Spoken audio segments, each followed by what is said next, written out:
الف اللہ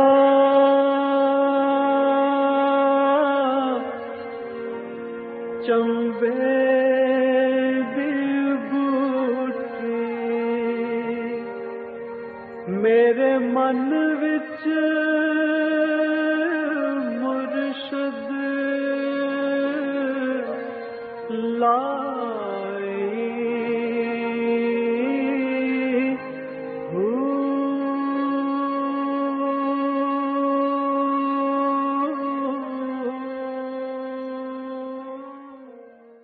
بسم اللہ الرحمن الرحیم۔ السلام علیکم پریام المرشد، اور میں ہوں منور عتیق۔ ناظرین محترم، آپ کے سوالات اور رہنمائی کے لیے ہمارے ساتھ موجود ہمارے بہت ہی محترم جناب حضرت امیر محمد اکرم امان صاحب۔ آپ سلسلہ نقشبندیہ اویسیہ کے شیخ ہیں، مترجم قرآن ہیں، مفکر قرآن ہیں، شاعر ہیں، ادیب ہیں، بہت سے حوالے ہیں آپ کے تعارف کے۔ حضرت جی بہت شکریہ، آپ نے وقت دیا۔ سوالات کا سلسلہ آج بڑا عجیب سا ہے، اور اس میں کچھ کرنٹ افیئرس کے بھی سوالات ہیں۔ جو سب سے پہلا سوال آج شامل کروں گا وہ یہ جو ایک بل پیش ہوا اور پھر پاس ہوا جس میں خواتین کو تحفظ دیا جا رہا ہے۔ کہا یہ جاتا ہے کہ یہ جو بل ہے، عمومی طور پہ یہ کہا جا رہا ہے کہ یہ بل ہے، اس کے تحت جو خواتین کو پروٹیکشن دی رہی ہے، بیسک پروٹیکشن نہیں ہے، بلکہ وہ گھروں کو ملانے کی نہیں بلکہ الگ کرنے کی کوئی سازش ہے۔ تو اس پہ بہت بحث ہو رہی ہے۔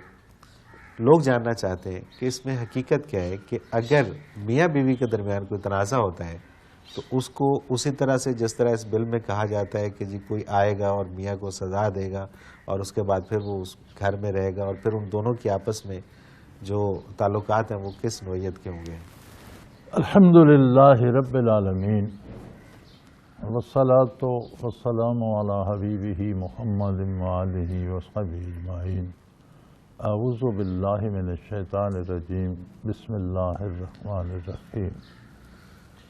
گزارش یہ ہے، پہلی بات تو یہ ہے کہ میں نے یہ بل پڑھا نہیں ہے، ٹھیک ہے، ٹھیک ہے، اور مجھے اس میں کوئی دلچسپی بھی نہیں ہے، میں پڑھنا چاہتا تھا، ٹھیک ہے، کیونکہ میرے نزدیک ہماری صوبائی اسمبلی ہو یا قومی ہو یا سینٹ ہو، ان کو سیاسی فیصلے اور سیاسی اندازے جو ہیں وہ کرنے کا حق ہے، وہ بھی شرعی حدود کے اندر، ٹھیک ہے۔ کوئی ایسا سیاسی فیصلہ کرنے کی بھی یہ مجاز نہیں ہے جو شریعت کے خلاف ہو، یہ اسلامی ریاست۔ ٹھیک ہے۔ جو فیصلے شرعی ہیں، میاں بیوی کے تعلقات، ماں باپ کے تعلقات، یہ معاملہ علماء کا ہے، ٹھیک ہے، اہل علم کا ہے۔ ملک میں بڑے بڑے نیک، بڑے بڑے پارساں، بڑے بڑے اچھے عالم موجود ہیں۔ اگر کسی ایسے بل کی ضرورت تھی تو پہلے علماء کو کنسرن کیا جاتا، علماء کو بلایا جاتا، ان کی رائے کے مطابق چلو پاس اسمبلی کے لوگوں نے کرنا تھا یہی کرتے، لیکن اس طرح کرتے جس طرح علماء کرتے۔ بالکل ٹھیک۔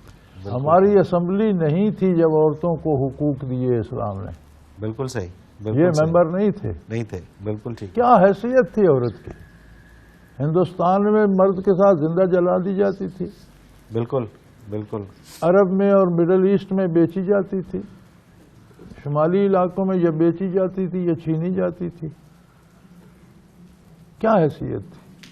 کوئی بھی حیثیت۔ عرب ایک بندے کی 10 شادیاں ہوتی تھیں، جب وہ مرتا تھا تو جب اونٹ اور زمینیں اور جائیداد اور پیسے بانٹتے تھے تو مائیں بھی بانٹ کر بیویاں بنا لیتے تھے،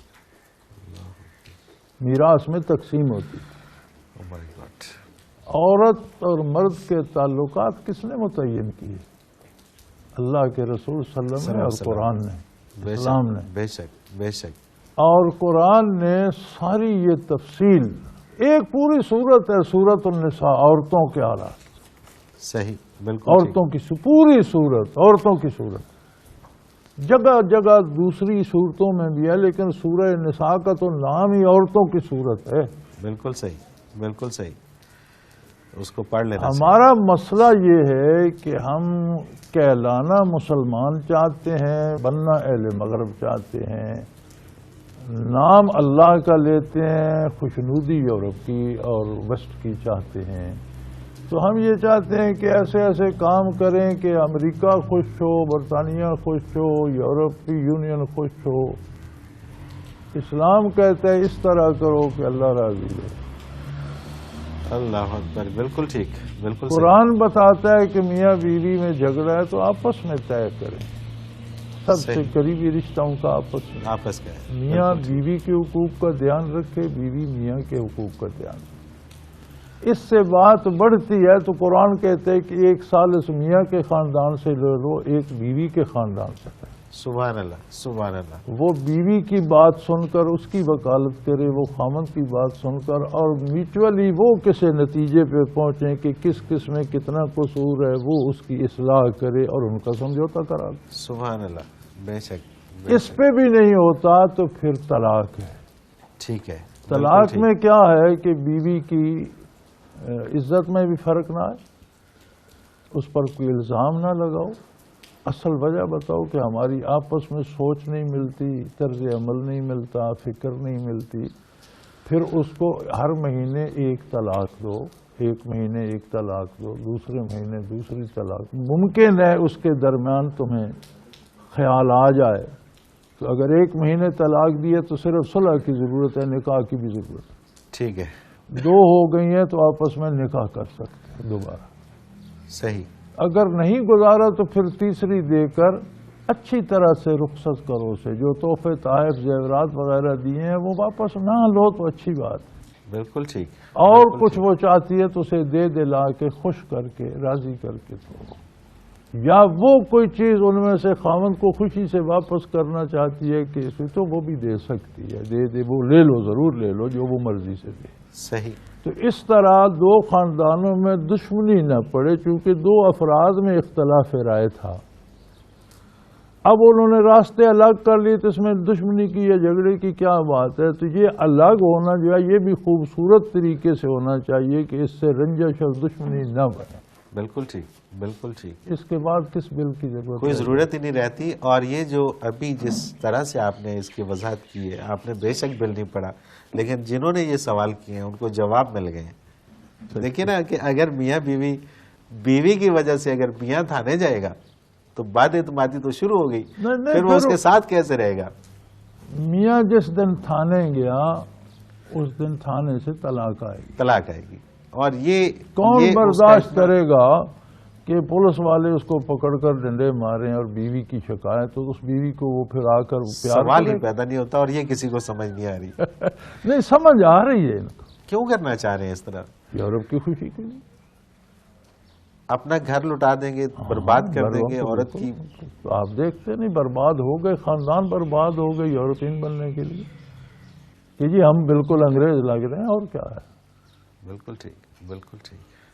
سید اللہ شاہ بخاری رحمۃ اللہ فرمایا کرتے تھے کہ لوگ زندگی فرعون کی چاہتے ہیں، موت موسیٰ۔ موسیٰ کی چاہتے ہیں، بالکل ایسے ہی ہے، اور یہی ہو رہا ہے۔ تو یہ ہمارے جو ہے نا روشن خیال، ان کی روشنی کچھ زیادہ بھڑک گئی ہے۔ یہ جینا تو کفار کی طرح چاہتے ہیں، مرنا اسلام پر، یعنی عاقبت کے فائدے اسلام کے چاہتے ہیں، دنیا کی لذتیں کافروں جیسی چاہتے ہیں، بالکل تو صحیح۔ میں تو یہ فضولیات پڑھا ہی نہیں کرتا، اس کا فائدہ کیا ہے؟ بالکل ٹھیک۔ آپ کے مرکز کے 2 وزیروں کو میں نے سنا ٹی وی پر، میں نے اکیلے نہیں سنا، ٹی وی پر کہ انہیں کل شریف نہیں آتا جی ہاں، اور انہوں نے پڑھا اور غلط پڑھا، غلط پڑھا، بار بار غلط بار پڑھا۔ بار پڑھا، بار بار۔ اب جنہیں کل شریف بھی نہیں آتا وہ قوم کے نکاح، طلاق یا شرعی احکام کے کیا فیصلے کرے، کیا بل ہوگا؟ اگر مرکز میں ایسے درخچندہ ستارے ہیں تو صوبے میں کیا کیا لال بدخشاں پڑے ہوں۔ صحیح بات ہے، صحیح بات ہے، ٹھیک بات ہے۔ تو شریعت میں ان کی مداخلت ان کا حق ہی نہیں بنتا۔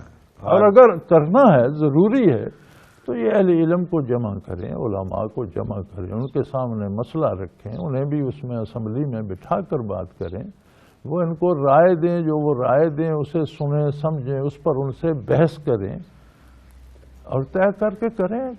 تو اہل علم کے کرنے کا کام ہے۔ میں عرض کر رہا ہوں کہ میں آپ کو جو بات بتا رہا ہوں یہ فتویٰ نہیں ہے، میں مفتی نہیں ہوں، بالکل ٹھیک، بالکل ٹھیک۔ مجھے مسئلے کا علم ہے، مسئلہ بتا رہا ہوں، لیکن یہ فتویٰ نہیں ہے، میں مفتی نہیں ہوں، میرا حق نہیں ہے فتویٰ دیا، میں مفتی نہیں ہوں، میں کیوں فتویٰ دوں؟ بالکل صحیح، بالکل ٹھیک۔ آپ نے فتویٰ لینا ہے کسی مفتی سے، مفتی سے لیں، بالکل تو ٹھیک۔ انہیں کیا اس میں آر ہے جب انہیں کلمہ شریف نہیں آتا؟ تو یہ کیوں ایسے کرتے ہیں؟ بالکل ٹھیک بات ہے، بالکل ٹھیک بات ہے، اور اس کے اوپر بڑی بحث ہو رہی ہے اور بڑے لوگ ہونی اس کے چاہیے۔ حق میں بڑے بڑے ایسے لوگ میں نے دیکھے ہیں کہ جنہیں میں آج تک بہت انٹلیکچوئل سمجھتا تھا، لیکن وہ جب گفتگو آج کل اس کے اوپر کر رہے ہوتے ہیں تو مجھے لگتا ہے کہ یار پتہ نہیں انہوں نے زندگی کہاں پہ گزاری، بھائی کہاں ہم بسر بڑا کی۔ آدمی اسے سمجھتے ہیں جو زیادہ سے زیادہ یورپین نظر آئے، یہ کوئی بڑائی کا معیار نہیں ہے۔ نہیں ہے، بالکل ٹھیک ہے۔ ہم پڑھا لکھا اسے سمجھتے ہیں جس نے 2-3 ایم اے کر لی ہوں یا پی ایچ ڈی کر لی ہو، یہ کوئی پڑھائی کا معیار نہیں ہے۔ جس شعبے میں اس نے پڑھا ہے اس شعبے میں وہ قابل اعتبار ہے، ہر شعبے میں ہر نہیں۔ شعبے میں نہیں ہے، ہر شعبے میں آپ نہیں۔ کسی پی ایچ ڈی کو جسے ڈرائیونگ نہ آتی اسے ڈرائیونگ سیٹ پہ بٹھاتے ہیں، سوال ہی پیدا نہیں ہوتا، یہ اس کی کوئی سوال توہین ہی ہے؟ پیدا نہیں۔ کوئی توہین نہیں، کوئی اسے توہین آتی ہے؟ نہیں، اس کو نہیں بھئی آتی۔ دین انہیں سیدھا کلمہ نہیں آتا، یہ دین کے معاملات میں مداخلت کیوں کرتے ہیں؟ بالکل یا صحیح۔ دین سیکھیں، پڑھیں اور پھر بات کریں۔ اور ان کے اس بل سے ایسا لگتا ہے جیسے پاکستان کے ہر مرد نے گھر جاتے ہوئے ہاتھ میں جوتا پکڑا ہوتا ہے اور وہ سیدھا اپنی بیگم کو مارنا شروع کر دیتا ہے۔ اس سے زیادہ کچھ سمجھ نہیں آ رہی کہ یہ کیا بل ہے اور کیا کچھ ہے۔ حضرت جی مجھے ایک بریک پہ جانا ہے اور واپس آ کے پھر سود کے حوالے سے بات کریں گے کہ اس نظام سے کیسے چھٹکارا پایا جا سکتا ہے۔ ناظرین محترم، اگر آپ بھی اس پروگرام میں شامل ہونا چاہیں، اپنا کوئی سوال بھیجنا چاہیں تو اسکرین پہ ہمارا نمبر موجود ہے، نوٹ فرما لیجیے 033349555021، اور میل کر سکتے ہیں ہمیں، ای میل ایڈریس بھی اسکرین پہ موجود ہے questions@almurshid.tv۔ اپنا کوئی بھی سوال ہو ہمیں بھیجیے، ہم حضرت جی سے رہنمائی لیں گے۔ ایک مختصر کمرشل بریک، اس کے بعد حاضر ہوتے ہیں، ہمارے ساتھ رہیے گا۔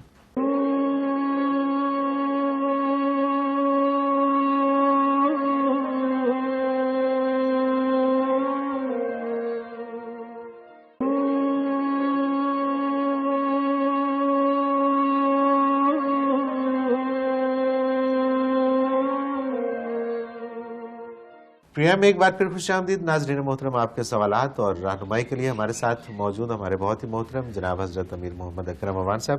حضرت جی اگلا سوال واسع پشاور سے، ان کا سوال سود کے حوالے سے، یہ کہتے ہیں کہ سودی نظام سے مکمل طور پر چھٹکارا پانے کے لیے کیا اقدامات کرنے چاہیے حکومتی سطح پر۔ لیکن اس سے پہلے ایک سوال ہے، کچھ ابہام پیدا ہوئے کچھ لوگوں کے ذہنوں میں۔ ہم نے بات کی سود کے اوپر پچھلے کسی پروگرام کے اوپر، اور اس میں کچھ مجھے سوالات آئے۔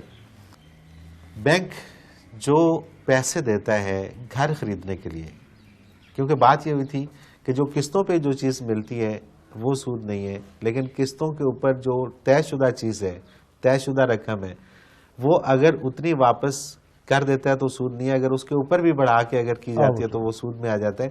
لیکن اگر بینک کسی کو گھر لے کے دیتا ہے اور گھر کی پیمنٹ کرتا ہے اور اس کی قسطیں بن جاتی ہیں اور وہ قسطیں ایز اٹ از واپس دیتا ہے اسی معاہدے کے تحت، قسطوں میں لیٹ نہیں کرتا، قسطوں پہ مزید کوئی سود نہیں لگتا، تو کیا وہ سود کے زمرے میں آئے گا یا قسطوں کے زمرے میں؟ اگر بینک گھر خرید لے خود خرید لے، ٹھیک ہے، اور پھر جس بندے کو دے رہا ہے اسے قسطوں پر دے تو یہ سود نہیں ہوگا۔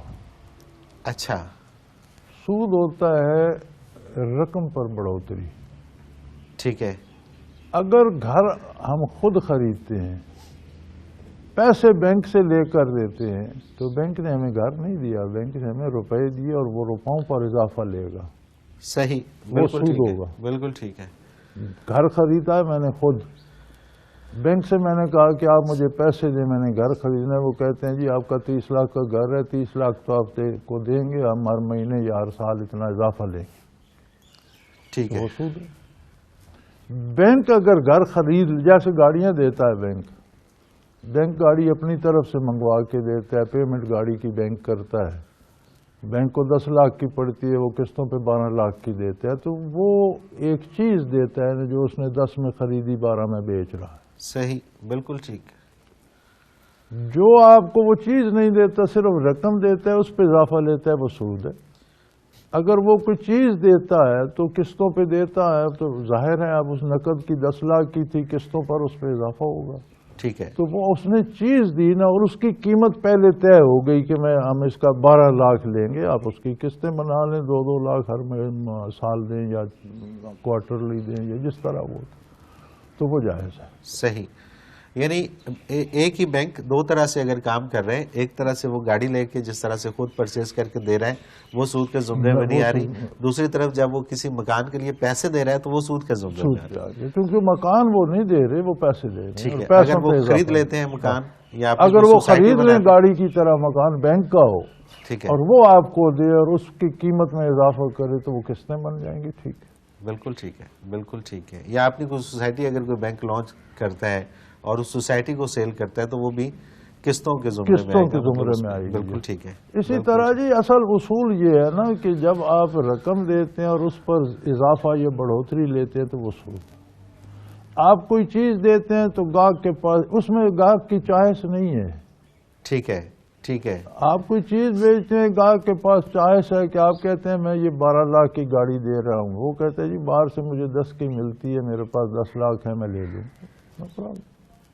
اس کے پاس 10 لاکھ نہیں ہے، 2 لاکھ ہیں، وہ 12 لاکھ کی خرید لیتے ہیں اور قسطوں میں پیسے دیتے ہیں، تو وہ اضافہ آپ نے اپنی چیز پر کیا، ٹھیک اس ہے، کی قیمت پر کیا، ٹھیک ہے، رقم پر نہیں کیا۔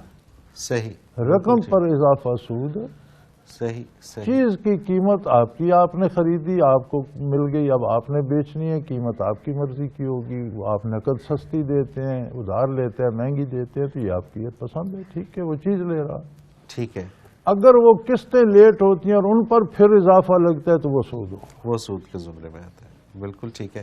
اچھا، ان کا جو سوال ہے واسع پشاور سے کہ سودی نظام سے مکمل طور پر چھٹکارا پانے کے لیے حکومتی سطح پہ کیا اقدامات کرنے چاہیے؟ حکومتی سطح پہ بہت کچھ کیا جا سکتا ہے برخوردار۔ ہم نے ایک دفعہ یہ موومنٹ چلائی تھی اور بڑے دور تک گئی تھی، اور اس میں صدر مملکت بھی شامل ہوئے تھے اور وزراء کرام مرکز کے بھی شامل ہوئے تھے، اور بینک کے جو کرتا دھرتا ہیں انہیں بھی جمع کیا گیا تھا، اور انہوں نے کہا تھا کہ جی جو ڈومیسٹک ہمارا سود ہے یہ ہم ایک ہفتے میں سارا چینج کر سکتے ہیں، بلا سودی کر سکتے ہیں، ایک ہفتے میں؟ ایک ہفتے میں جسٹ، اچھا، جو انٹرنیشنل ہے وہ تب ختم ہوگا جب ہم پچھلے سود ادا کریں گے، ٹھیک ہے، ٹھیک ہے، تو پھر لے دے کے انہوں نے کہا چلو اچھا بلا سودی بھی شروع کرتے ہیں، یہ جو ساتھ پھر شروع ہوا۔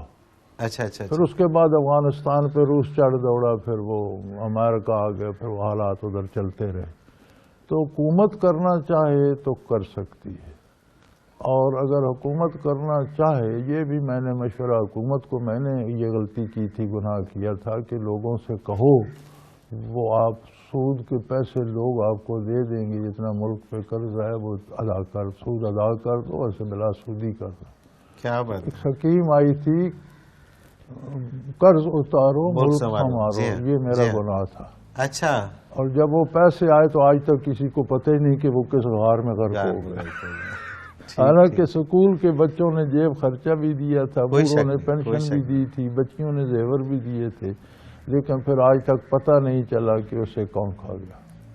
ایسے وہ تو ظاہر ہے اس میں لوگوں نے بڑا بڑھ چڑھ بڑا کے دیا حصہ تھا، لیا تھا، لیکن اور ان کو پتہ چلا آج تک؟ کوئی پتہ ہی نہیں چلا، اس کے بعد بات ہی آئی گئی ہوگی ختم اور ہو وہ گئی، ختم ہو گیا سلسلہ، سارا قصہ کہانی تو بن گیا۔ کوئی کرنا چاہے تو ہو سکتا ہے۔ اچھا دوسری بات ہے، بعض ہمارے ماہرین بڑا اعتراض، یہ بڑا لمبا بھائی لمبا، چلو آپ کی مان لیتے ہیں لمبا ہے تو یار شروع تو کرو، شروع تو کرو، بالکل ٹھیک ہے، کبھی لمبا بھی ختم ہو جائے گا۔ کوئی شک نہیں، کوئی شک نہیں۔ تو اگر آپ دیکھیں جاپان میں بلا سودی بینکاری شروع ہو گئی، ان کی ریسرچ یہ ہے کہ سود سے چند لوگوں کی دولت میں اضافہ ہوتا ہے اور اکثریت کی جیبیں لٹتی ہیں۔ صحیح، ایسا نظام ہونا چاہیے کہ سب کو فائدہ ہو۔ اب انہوں نے بلا سودی اور شراکت کی بنیاد پر بینک جاپان میں اب اس وقت کام کر رہے ہیں، اور بھی 1-2 ملکوں میں فار ایسٹ میں کام کر رہے ہیں۔ مغرب میں یہ سوچا جا رہا ہے، یورپی یونین میں بھی اور امریکہ میں بھی، کہ کیوں نہ اسلام کی طرح فکس ٹیکس زکوٰۃ کی طرح لگایا جائے کہ جس کے پاس 1 سال اتنے پیسے ہوں گے فالتو وہ ان میں سے اتنے پیسے دے، اور یہ دوسرے ٹیکسز اور یہ سود کا نظام ختم کیا جائے۔ اس سے عام آدمی جو ہے وہ کنگال ہو رہا ہے اور چند خاندان جو ہیں وہ رئیس ہو رہے ہیں۔ بالکل صحیح، وہاں یہ تحقیق ہو رہی ہے، وہاں اس پہ کام شروع ہو گیا، یہاں ہمیں وہ اس غار میں گھسنے کی ضرورت پڑی ہوئی ہے جس میں وہ مدت سے گھسے ہو، جس سے وہ نکلنا چاہ رہے ہیں۔ ہاں تو ہم اگر لوگوں کو خوش کرنے کی بجائے اللہ اللہ کے رسول کی خوشنودی کی طرف آ جائے تو کام سارے ہو سکتے ہیں، کیا نہیں ہو سکتا؟ بالکل ٹھیک، بالکل ٹھیک۔ اچھا، زکوٰۃ اور عشر اکٹھا کرنے کے بعد اگر اسٹیٹ کے پاس پیسے کم ہوتے ہیں اپنے نظام کو چلانے کے لیے؟ دیکھیں برخوردار دو باتیں ہیں، ایک تو اسٹیٹ کی انکم ہے، ٹھیک ہے، وہ انکم بنیادی طور پر اسلام نے صرف زکوٰۃ عشر نہیں ہے، زکوٰۃ ہے، عشر ہے، صدقات ہیں، قربانی کی کھالیں ہیں، بے شمار موقع پہ لوگ جو خیرات کی، یہ ساری چیزیں بیت المال میں جانی چاہیے۔ صحیح، تھوڑا بہت جو کوئی آپ اقربا کو یا کسی غریب کو مستحق کو دیتے ہیں، اور جب یہ جاتی تھی تو اس زمانے میں لوگ چاہتے تھے کہ میں کسی غریب کو زکوٰۃ دوں تو کوئی ملتا نہیں تھا، بالکل ٹھیک ہے، وہ تاریخ کا حصہ آپ کو یاد ہے کوئی شک نہیں، کہ نہیں؟ کوئی شک نہیں۔ بیت المال پہ پہلا حق قوم کا ہے، ملک کا ہے۔ حکمران اتنا لے سکتے ہیں جس سے ان کا گزارا ہو، جس طرح باقی شہری رہ رہے ہیں اس سٹینڈرڈ کا گزارا وہ بھی کر سکتے ہیں۔ صحیح، یہ نہیں کہ حکاموں کے کتوں کے پٹے بھی سونے کے ہوں اور انہیں صبح و شام گوشت ملے اور غریب کو دال بھی نہ ملے، یہ جائز نہیں ہے۔ صحیح، بالکل ٹھیک، اگر اخراجات میں توازن پیدا کیا جائے اور زکوٰۃ، صدقات اور یہ قربانی کی کھالیں اور یہ چیزیں جمع کی جائیں، عشر جمع کیا جائے، تو ایک اندازے کے مطابق قومی بجٹ سے یہ بڑھ جاتا ہے، چونکہ قومی بجٹ کے جب اخراجات افراد کے اور عہدوں کے اور عہدیداروں کے کم ہوتے ہیں تو وہ بہت نیچے آ جاتا ہے۔ اچھا، ہمارا زیادہ حصہ بجٹ کا جو ہے وہ عیاشی کا ہے، عیاشی کا ہے، بالکل اس ٹھیک، کا کوئی نام نہیں لیتا بالکل ٹھیک ہے، لیکن بالکل وہ ہے عیاشی کا۔ کیونکہ ایک یہ تو بندے کا ایڈمٹ کام کرتے ہیں نا۔ ڈھیلے کا نہیں، 20-20 لاکھ تنخواہ ہے، 2-2 کروڑ کی بلٹ پروف گاڑی ہے، 20-20 ڈرائیور ہیں۔ بالکل ایسے ہی ہے، اور جو پروجیکٹس کے اوپر پیسہ خرچ ہوتا ہے اس میں سے آدھا پیسہ تو ویسے بھائی ہی لکھی آدھا پڑی بات ہے کہ نہیں، وہ ضائع زیادہ حصہ اس کا جو ہے وہ اس کی مینجمنٹ کھا جاتی ہے، تنخواہوں کی مد میں، ٹی اے ڈی اے کی مد میں، ٹرانسپورٹ کی مد میں، جی ہاں، کام پہ تھوڑا خرچ ہوتا ہے۔ بالکل ایسے ہی ہے، تو یہ توازن کیا جائے تو پہلی بات تو یہ ہے کہ یہ پورے ہو جاتے۔ پھر ٹھیک ہے، ایک ٹیکس حکومت کو چاہیے کہ درآمد پہ جو بارڈر سے چیز اندر آتی ہے یا باہر جاتی ہے ایک دفعہ اس پہ ٹیکس لگا لے۔ ٹھیک ہے، ٹھیک ہے، اس سے بھی کام بڑھتا ہے تو وقتی طور پر جب تک وہ ضرورت ہے پبلک پر ٹیکس لگایا جا سکتا ہے جس سے وہ ضرورت پوری ہو۔ صحیح، جب وہ ضرورت ختم ہو جائے گی وہ ٹیکس معاف ہو جائے گا۔ اچھا، بالکل ٹھیک ہے، یہاں ہوتا یہ ہے، مجھے اچھی طرح یاد ہے کہ 3 روپے گیلن پیٹرول ہوتا تھا، گیلن میں کوئی 4.5 لیٹر آتے تو 3 روپے ہوتا تھا۔ میرے پاس کار ہوتی تھی امریکن فورڈ کار، 8 سلنڈر، V8 فورڈ اسے کہتے تھے، صحیح، وہ V ٹائپ کے اس کے سلنڈر ہوتے تھے، V8 فورڈ امریکن کار تھی، تو اس کی 14 گیلن کی ٹینکی تھی، وہ 42 روپے میں بھر جاتی۔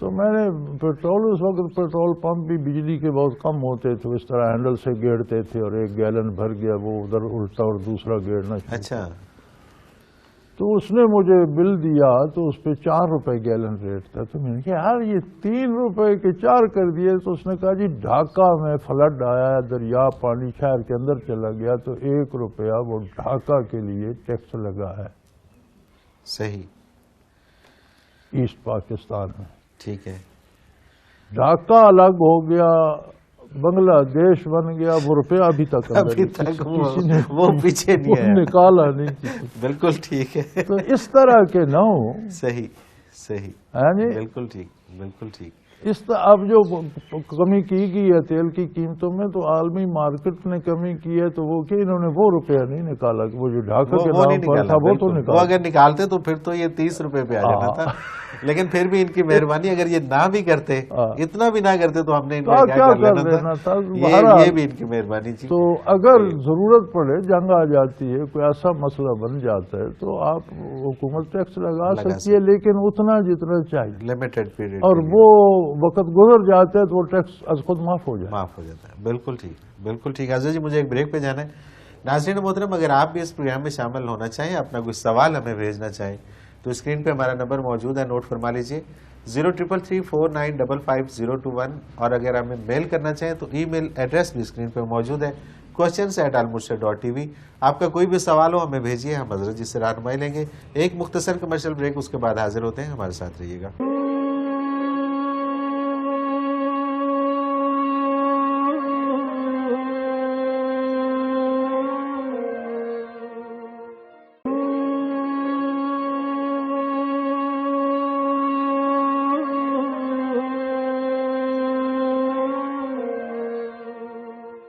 پروگرام میں ایک بار پھر خوش آمدید ناظرین محترم. آپ کے سوالات اور رہنمائی کے لیے ہمارے ساتھ موجود ہمارے بہت ہی محترم جناب حضرت امیر محمد اکرم امان صاحب. حضرت جی اگلا سوال پروگرام میں شامل کرتے ہیں. یوسف ہیں پاک پتن سے. یہ کہتے ہیں کہ میں نے اکثر دیکھا ہے کہ سالک جب اپنے شیخ سے مصافحہ کرتا ہے، اکثر جگہوں پہ دیکھا ہے کہ سالک جب اپنے شیخ سے مصافحہ کرتا ہے تو اس کی کیفیت میں وجدان آ جاتا ہے اور زمین پر گر کے تڑپنا شروع کر دیتا ہے. اس کی اس کیفیت کو کیا کہیں گے؟ ہمارے ہاں تو کوئی نہیں ہوتا ایسا. ہمارے ہاں تو نہیں ہوتا، وہ تو میں نے دیکھا کہ یہاں نہیں ہوتا، لیکن جہاں ہوتا ہے تو پھر جو مصیبت ہماری نہیں ہے اس کے لیے ہم کیوں فکر کریں؟ ٹھیک ہے ٹھیک ہے. جواب آ گیا میرا خیال. کوئی نہیں یار، یہ نفسیاتی چیزیں ہوتی ہیں، لوگوں کو نفسیاتی طور پر اس طرح مروبی، یہ حقیقت کی دنیا کی باتیں نہیں ہیں. نبی کریم سے جو مصافحہ کرتے تھے وہ بے ہوش کیوں نہیں ہوتے؟ نہیں ہوتے تھے نا، اس لیے کہ انہیں تیار کر کے نہیں لے جایا جاتا تھا کہ وہاں پہ جا کے ایسے ہونا ہے. یعنی اگر یہ بے ہوش ہونا شرط ہوتی عقیدت کی تو سب سے زیادہ تو صحابہ کو لائے. کوئی شک نہیں، کوئی شک. جو صحابہ سے مصافحہ کرتے تھے وہ بھی بے ہوش نہیں ہوئے، جو تابعین تبع تابعین سے کرتے وہ بھی نہیں ہوئے. تو آج کیا مصیبت آ گئی ہے؟ بالکل صحیح. سائیکولوجیکلی یہ کوئی اپناٹزم ہوگا، پتہ نہیں. ٹھیک ہے، بالکل ٹھیک. اسے سلسلہ یا شیخ یا وہ کہنا تو نہیں ہے. تو ایسے بندے کو تو آپ ماسٹر کہیں تو زیادہ بہتر ہے. ٹھیک ہے ٹھیک ہے ٹھیک ہے. قذافی حسین لاہور سے. حضرت جی ہر کوئی کہتا ہے کہ میرا مرشد کامل ہے، کس طرح پتہ چلے گا کہ کون کامل مرشد ہے جس کی رسائی بارگاہ رسالت؟ ارے میرے بھائی، کامل اللہ کی ذات ہے. کسی نے کیا کامل ہونا ہے؟ بندہ ہر وقت ہر جگہ محتاج ہے. کامل تو ہوتا ہے جسے کسی کی ضرورت نہ رہے. یہ صرف اللہ کی شان ہے. تو ہم اپنے طور سے کہہ دیتے ہیں، جیسے پڑھا لکھا کہتے ہیں، کامل کہہ دیتے ہیں. لیکن مرشد کی جانچ یہ ہے کہ کسی کے ساتھ جڑ کر آپ کے عقیدے اور کردار میں مثبت تبدیلی آ رہی ہے تو چمٹے رہو. بے شک بے شک. نہیں آ رہی تو جان چھڑاؤ کو اور بندہ تلاش کرو جہاں یہ چیز ملے. بالکل ٹھیک، بالکل ٹھیک. اور یہی فرق ہے، یہی فرق ہے. بالکل صحیح. غلام مصطفیٰ ہیں لاہور سے. یہ کہتے ہیں کہ جی ہمارے پیر صاحب، اب یہ بھی پیر صاحب کا ذکر ہے جی، وہ کہتے ہیں کہ اگر دل نہ چاہے تو نماز پڑھنے کو اگر دل نہ چاہے تو نماز نہ پڑھو، کیونکہ ایسی نماز کا کوئی فائدہ نہیں. حضرت جی یہ دل کا چاہنا کیا ہے، اور کیا واقعی دل نہ چاہے تو نماز نہیں پڑھی جاتی؟ لعنت تو ایسے دل پر جو نماز نہ پڑھنا چاہے. بالکل ٹھیک ہے، بالکل ٹھیک ہے. بالکل صحیح. میرے بھائی ایک اصول ہے، نماز فرض ہے، اور جن لوگوں کو اللہ نے 100 سال سے زیادہ عمریں دی ہیں اور جنہوں نے ساری عمر بلوغت سے لے کر 100 سال نماز پڑھی ہے، ان کو بھی ہر نماز کا اہتمام کرنا پڑتا ہے. یہ عادت ثانیہ نہیں پڑتی. یہ بڑی عجیب بات ہے. صحیح، بالکل ٹھیک، بالکل ٹھیک. وقت دیکھنا پڑتا ہے، اٹھ کے وضو کے لیے جانا پڑتا ہے، نماز ادا کرنے اہتمام کرنا پڑتا ہے. یہ ایسی اللہ کی شان ہے. یہ کوئی گری پڑی چیز نہیں ہے کہ آپ کی عادت بنے. اللہ اکبر، کیا بات. تو شاید دل تو پھر کسی کا بھی بستر سے نکلنے کو نہ چاہے. یہ دل کے چاہنے کی بات نہیں، یہ اللہ کا حکم ہے. بالکل ٹھیک. آپ اللہ کے بندے ہو، اس بات کو مانتے ہو. اس نے آپ کو پیدا کیا، اس بات کو مانتے ہو. اس نے آپ کو ایک نطفے سے انسان بنا دیا. آپ کی باڈی میں 10 کھرب سیل ہے، ایک ایک سیل کو وہ پال رہا ہے. آپ کو اولادیں دی، نعمتیں دی، صحت دی، زندگی دی. تو آپ اس کا شکر اور اس کی اطاعت نہیں کرو گے. اگر اس کی اطاعت کرنے کو دل نہیں چاہتا تو ایسے دل کو پھینکو یار، غلاظت پہ، گندگی پہ، ڈھیر پہ پھینکو، سینے سے نکال. بالکل ٹھیک. وہ بھی کیا دل ہے. اور بندہ مسلمان ہو اور اس کا سجدے کو دل نہ چاہے تو پھر وہ تو ممکن نہیں۔ اسے پھر اسلام سے چمٹے رہنے کی کیا ضرورت ہے؟ پھر کہیں ایسی جگہ چلے جاؤ جہاں نماز روزہ فرض ہی نہیں ہے، کافر پہ تو فرض نہیں ہے، اس سے کفر کا حساب ہوگا۔ بالکل صحیح، بالکل صحیح، یہ فضولیات ہیں۔ بالکل ٹھیک۔ حضرت احمد حسن ضلع چکوال سے ان کا سوال ہے کہ میں ہسٹری کا اسٹوڈنٹ ہوں، میرے لیے ایک بات بہت حیرت انگیز ہے کہ اولیاء اکرام کی حالات زندگی میں تو بہت سی واردات قلبی اور روحانی احوال ملتے ہیں، لیکن کیا وجہ ہے کہ صحابہ اکرام کی سوانے میں زیادہ تذکرہ فتوحات، عدل و انصاف اور انداز حکمرانی وغیرہ کا ہوتا ہے؟ کسی بھی صحابی رضی اللہ تعالیٰ عنہ سے کا کبھی روحانی تجربہ پڑھنے کو نہیں ملا۔ نہیں، آپ نے اس موضوع پہ شاید مطالعہ نہیں کیا ہوگا۔ بے شمار کرامات صحابہ کی ملتی ہیں، لیکن سب سے بڑی کرامت جو ہے ولی کی یا صحابی کی یا وہ ہے اتباع نبوت۔ ٹھیک ہے۔ جو طرز حیات حضور نے سکھایا، جو انداز جہاد حضور نے سکھایا، جو انداز تعلیم حضور نے سکھایا، جو انداز بود و باش حضور نے سکھایا، جو تعلقات اور رشتوں کا انداز سکھایا، وہ گھر میں ہوں، بیوی سے ہوں، والدین سے ہوں، رشتہ داروں سے ہوں، حکومت سے ہوں، بین الاقوامی ہوں، تو ان پر عمل کرنا سب سے بڑی کرامت ہے۔ بالکل ٹھیک۔ تو جو سب سے بڑی کرامت ہے وہی ظاہر ہوگی نا۔ صحیح۔ سب سے بڑے لوگوں سے سب سے بڑی کرامت ظاہر ہوگی۔ بے شک۔ اور یہ جو شعبدے ہیں ان کو کرامت کہنا غلط ہے۔ بالکل صحیح۔ ہم شعبدوں کو کرامت کرامت کہتے ہیں۔ شعبدہ تو مسمرزم سے بھی ہو جاتا ہے، نظر بندی سے بھی ہو جاتا ہے، یہ تو کوئی شعبدہ تو کمال نہیں ہوتا۔ شعبدہ بعض تو آپ کو ملتے ہیں۔ میں 6ٹھی 7ویں میں پڑھتا تھا اور ہم سرگودا تھے، چھٹیاں ہوتی تھی سکول میں تو ہمارے ایک بزرگ سرگودا رہتے تھے، ہمارے لیے بڑی عیاشی ہوتی تھی کہ سرگودا چلے گئے، دیہاتی سا شہر تھا۔ تو وہاں گئے تو ان کے گھر کے سامنے ایک دن وہ آ گیا مداری سا تماشا کرنے والا، وہ بندر والا مداری نہیں، وہ ہم کون عامل تم کون معمول اس طرح۔ جی جی۔ تو وہ ہم دیکھتے رہے، بہت سے لوگ جمع ہو گئے، تو اس نے ایک تماشا یہ بھی کیا کہ اس نے ایک چٹکی وہاں سے مٹی کی لی، ہتھیلی پہ رکھی، ہمارے سامنے ہاتھ بند کر دیا۔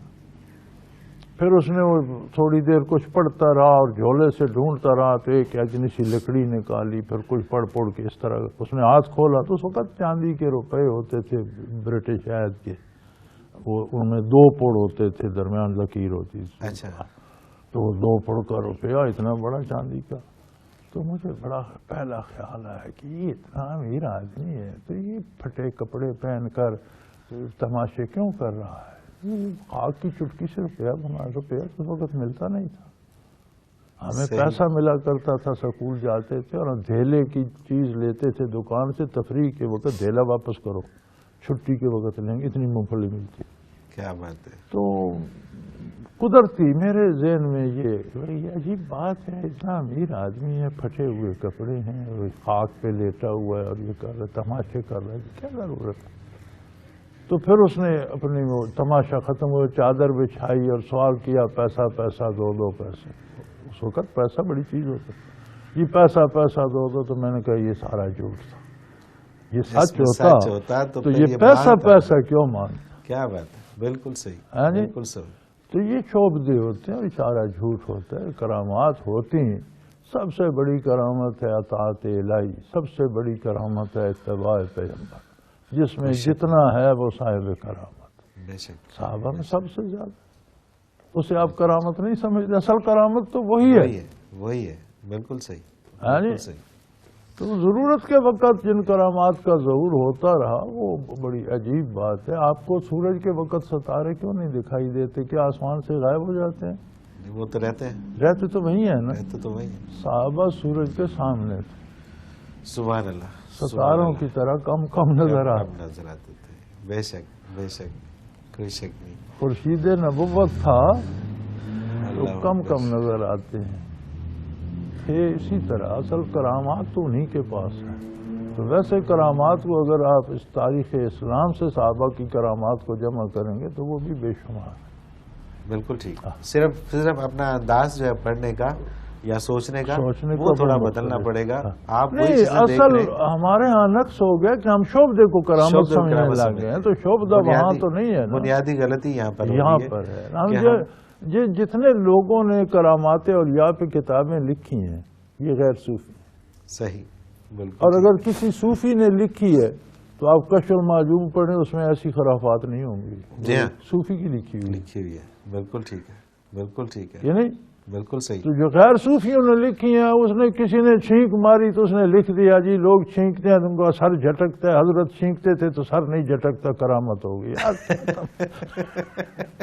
کیا بالکل تماشا ٹھیک ہے. ہے، بالکل ٹھیک ہے. ہاں وہ اس طرح کی کرامتیں بن وہ گئی. نہیں تو ہوتی. جی حضرت نے پھونک ماری تو ادھر سے وہ غائب ہو گیا اور وہ آ گیا. سارے یہ تماشے ہیں. اور بیشتر پیرانمی پرند مریدامی پرانند. پیر نہیں اڑتے، مرید اڑائے اڑائے پھرتے ہیں. مرید وہی والی بات ہے وہ کہ پہلے پیر سے کو جن باتوں کا پتہ بھی نہیں ہوتا وہ نیچے کرامت بنی ہوئی ہوتی. بالکل ایسے ہی ہے. مریدوں میں سب سے بڑی کرامت ہے انسان کے لیے اس کا تعلق اللہ سے، اللہ کے رسول سے. سبحان اللہ، اتنا ہو جائے کہ وہ اطاعت میں ڈل جائے، سبحان اللہ. یہ سب سے بڑی کرامت ہے. بے شک صحابہ میں دیکھو ہر جگہ وہی نظر آئے گی. بالکل ٹھیک ہے. تو ویسے بے شمار گزر رہے تھے صحرا سے، 3-4 صحابہ تھے، چند افراد تھے، مجھے صحیح گنتی یاد نہیں، 4 تھے 5 تھے.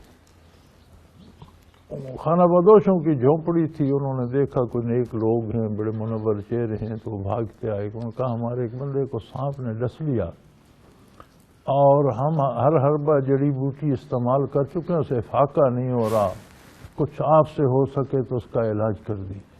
وہ تشریف لے گئے. ایک صحابی نے سورہ فاتحہ پڑھ کر اسے پھونک ماری، صحیح.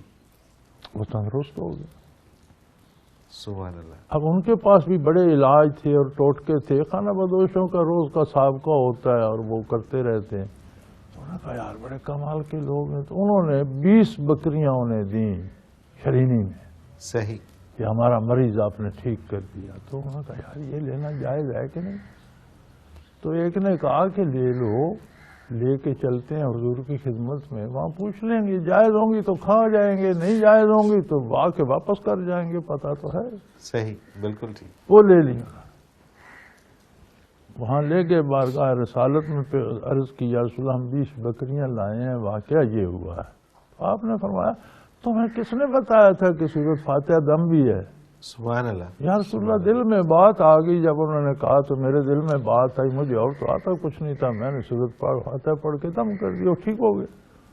تو آپ مسکرائے اور فرمایا ان بکریوں میں میرا حصہ بھی رکھو. صحیح بالکل ٹھیک. بالکل یہ ٹھیک. تقسیم کر لو آپس پہ اور میرا حصہ بھی نکالو. صحیح. تو یہاں سے پھر وہاں ثابت کیا ہے کہ جو کسی کو دم یا تعویذ دے کے مرض ٹھیک کیا جاتا ہے اس کی اجرت لینا جائز ہے. اگر کوئی نہیں لیتا تو یہ اس کی طرف سے صدقہ ہے، لیکن اگر وہ لے تو علاج کی اجرت ہے، کلام کی نہیں ہے، اجرت لینا جائز. بالکل ٹھیک. بالکل ٹھیک. کیا آپ یہ کرامت نہیں ہے؟ بہت بڑی. اس طرح کے بے شمار واقعات ملتے ہیں. بالکل صحیح. بلکہ تابعین کے ملتے ہیں. وہ تابعی تھے جو دجلہ کے کنارے کھڑے ہو گئے اور انہوں نے کہا کہ بھائی مجھے پار جانا ہے اور میرے لشکر نے بھی جانا ہے اور تم بھی بفرے ہوئے ہو، رستہ دے دو. رستہ دے دو. اور بات. سارے لشکر کو اونٹوں گھوڑوں سمیت اس میں ڈال دیا. دریا کا اللہ پانی اکبر. کناروں سے باہر نکل رہا تھا. اور وہ پار کنارے پر جا کر پوچھا، کوئی سب سلامت آ گئے تو ایک نے شکایت کی کہ میرا وہ اونٹنی کا دودھ دونے کا پیالہ ساتھ بندھا ہوا تھا وہ گر گیا. ایک لہر آئی اور پیالہ باہر آ گیا. کیا بات، کیا بات. یہ تو تابعین کی کرامات بھی اس طرح کی ہیں. وہ ایرانی وہ بھاگ رہے تھے اور کہتے تھے دیواں آمدن دیواں آمدن، کی کوئی جن آ گئے، بغیر لڑے بھاگ رہے تھے. اللہ اکبر. تو یار کرامات تو بے شمار ہیں. یہ کرامات نہیں ہے کہ 30,000 صحابہ تھے، 3 لاکھ رومی تھے، پشتوں کے پشتے لگا دی اور شکست رومیوں کو ہوئی. بے شک بے شک. 30,000 نے 3 لاکھ کو کاٹ کے رکھ دیا. بے شک. اسے کوئی کرامت نہیں سمجھتا.